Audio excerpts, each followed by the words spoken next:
¿Estamos listos? ¿Descansamos? Vamos a empezar entonces ahora con la parte 4.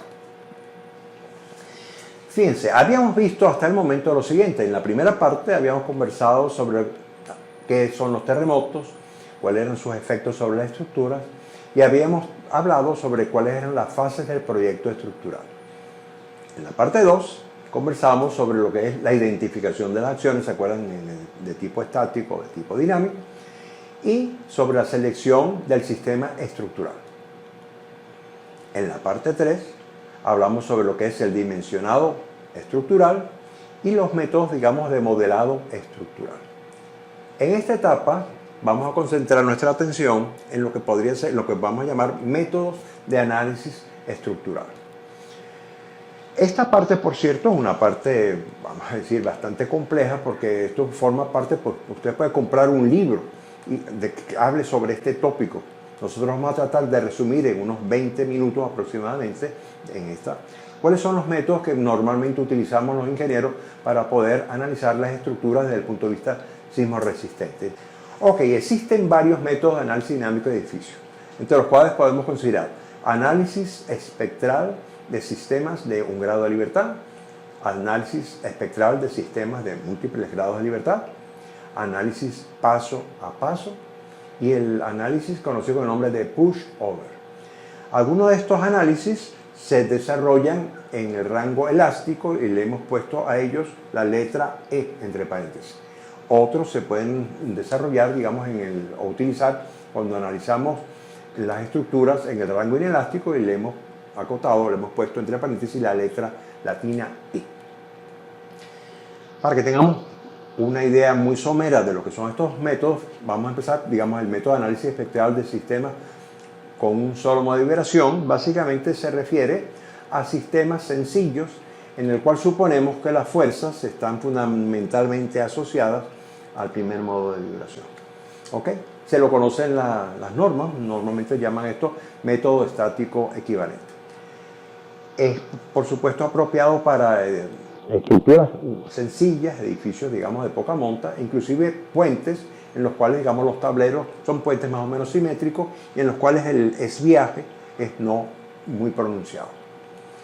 Cuando nos involucramos, digamos, en sistemas estructurales más complejos, como pueden ser lo que ustedes observan en esta diapositiva, hace falta entonces hacer o utilizar otro tipo de procedimientos que hemos definido aquí como análisis espectral de sistemas complejos. Entonces, este tipo de procedimiento o de analítico incorpora en el análisis el aporte de los modos superiores en la respuesta del sistema. Es apropiado para estructuras complejas, tanto en geometría como en distribución de masa o sistemas con cambios bruscos de rigidez. Obviamente es un análisis de tipo tridimensional y es un procedimiento de análisis que es muy, ampliamente conocido por los ingenieros. Por supuesto, para poder ejecutar o llevar a cabo estos análisis hace falta hacer uso, digamos, de una cantidad de programas que existen en el mercado, ¿verdad? Que son muy interesantes, como el ETABS, el SAP, el RISA, el STAT, en fin. Tenemos que hacer uso de este tipo de software, porque si no sería virtualmente imposible resolverlos a mano.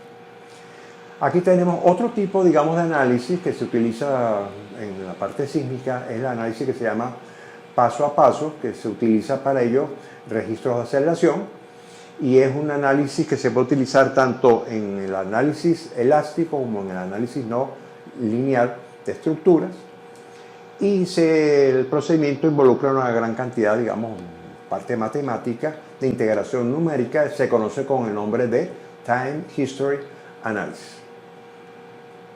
Luego tenemos otro tipo de análisis que sería el análisis estático no lineal pushover. Realmente esto es una especie de extensión del método estático de cargas laterales al régimen no lineal. Lo que hacemos es que empezamos a incrementar monotónicamente, vamos a decir, un régimen de cargas horizontales que normalmente siguen la forma o el patrón de una deformada que normalmente también está asociada al primer modo de vibración. Voy aumentando paulatinamente las cargas horizontales y voy analizando qué es lo que le va pasando a la estructura. Esto me permite, por ejemplo, a mí realizar curvas de capacidad, es decir, variación de la fuerza aplicada versus la formación de rótulas, etcétera. Es un procedimiento que se utiliza más que todo, desde mi punto de vista, no es muy práctico, sino más que todo en la parte de investigación. De hecho, hay una cantidad de investigaciones que se hacen en la Universidad Central de Venezuela que se hacen mediante este procedimiento o enfoque analítico.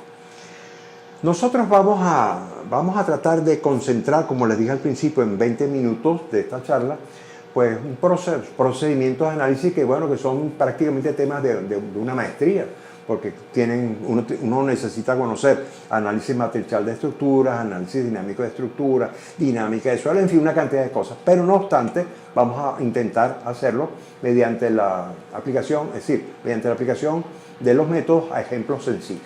Entonces vamos a analizar sistemas de un grado de libertad.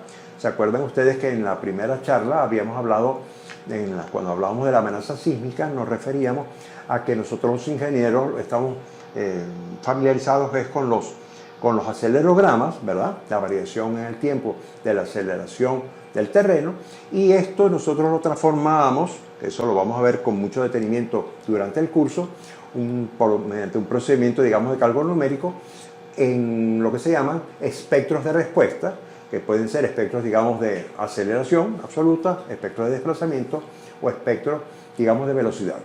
Nos interesa mucho conocer la forma del espectro de aceleración porque también demostraremos que la respuesta de las estructuras está directamente relacionada o es proporcional a las ordenadas del espectro de aceleración. Entonces, para ello, lo que vamos a hacer ahora es estudiar un ejemplo. Vamos a poner un ejemplo y vamos a ver qué le pasa a este sistema de un grado de libertad. No se olviden que lo habíamos dicho en la charla anterior. Fíjense lo que tengo aquí. Yo tengo el tablero de un puente que está apoyado sobre una pila. Esa pila, por supuesto, vamos a considerar que está empotrada en la base. Esa pila, pues esa puente, vamos a decir, está conformada por una pila que es de concreto, tiene una sección, el tablero, tipo cajón. Sobre ella hay un tablero que se apoya en el centro, en esta pila, y en los extremos, sobre unos elastómeros en los estribos del puente. Estamos tratando de idealizar este sistema, que de por sí es un sistema de muchísimo grado de libertad, como si fuera un sistema de un grado de libertad, y lo que queremos encontrar es cuál es la respuesta de este sistema cuando yo lo someto, digamos, ¿verdad?, a una serie de acelerogramas, de espectros de aceleración que vamos a poner a continuación a la derecha, ¿no? Entonces, ¿qué es lo que queremos encontrar? Para cada uno de esos espectros quiero conocer cuál es el desplazamiento de este puente según la dirección del eje longitudinal, cuál es la máxima fuerza lateral, la fuerza de corte y el momento de volcamiento. Eso que están viendo ustedes a la derecha son los espectros asociados a 5 terremotos distintos. Por ejemplo, en el número 1 se refiere al terremoto de Bucarest, la componente de norte-sur del año 1977, que por cierto yo estuve en Bucarest para estudiar ese terremoto. Bueno, el del número 2 es el terremoto del centro, el número 3 es el de Ciudad de México en el año 85, el número 4 es un terremoto que de aquí no sé ni cómo se llama aquello, pero es la componente este-oeste, y el número 5 es otro terremoto de 1999. Bueno, el hecho es que, como les decía antes, tenemos los registros de aceleración, los metemos en una caja negra y tenemos esos espectros de aceleración. Y queremos saber entonces cómo se comporta esa estructura de un grado de libertad si la sometemos a estos espectros. Entonces, bueno, ¿qué es lo primero que necesitamos? Bueno, ¿cuáles son los datos del puente geométrico? El área del tablero, la altura de la pila, el módulo de elasticidad, que en este caso es del concreto, el peso unitario del concreto, cuál es la longitud total, digamos, del tablero, los momentos de inercia de la pila. Todo esto lo necesitamos ¿para qué? Bueno, para encontrar las masas y para poder calcular mediante algún procedimiento que en este momento no vamos a explicar cuál es el periodo fundamental, digamos, de esta estructura, que en definitiva va a ser, lo vamos a encontrar en función de la frecuencia, digamos la frecuencia de vibración, y a partir de la frecuencia, conocida la frecuencia, podemos colocar el periodo sabiendo que es igual a 2pi sobre omega. Bueno, supongamos por un momento, vamos a aceptar como un dogma que yo hice este análisis y encontré que el periodo fundamental, o sea, el periodo de esta estructura, es 0,606 segundos. ¿Qué hago yo entonces ahora? Yo con este valor de 0,606 segundos entro en este gráfico y entonces encuentro para cada espectro, ¿verdad?, cuál es la aceleración, la ordenada aceleración espectral correspondiente. Por ejemplo, para ¿cómo que se llama esto? Para el evento número 1, que sería el terremoto de Bucarest, entro aquí, voy a la izquierda y encuentro que la aceleración espectral es 382 centímetros por segundo cuadrado.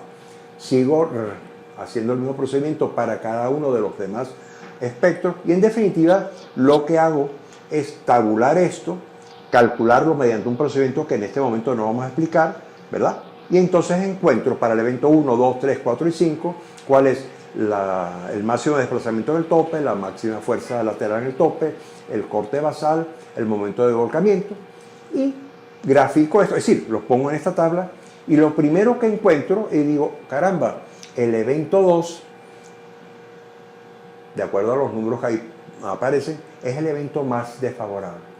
Pero lo que es más importante no es decir eso, lo que es más importante es decir esto que les voy a decir a ustedes ahora. Si yo ahora grafico, por ejemplo, cuál es la curva, digamos, de valores normalizados del máximo de desplazamiento versus al evento, me doy cuenta que yo puedo tener diferencias en la respuesta de ese mismo puente que en algunos casos lleguen a un 500%, lo cual me está a mí diciendo que la vulnerabilidad de esa estructura, en este caso un puente, no es una constante, sino que varía, en el ejemplo que hemos puesto, en función de cuál es la amenaza sísmica ante la cual la estamos analizando. Vamos a hacer un break.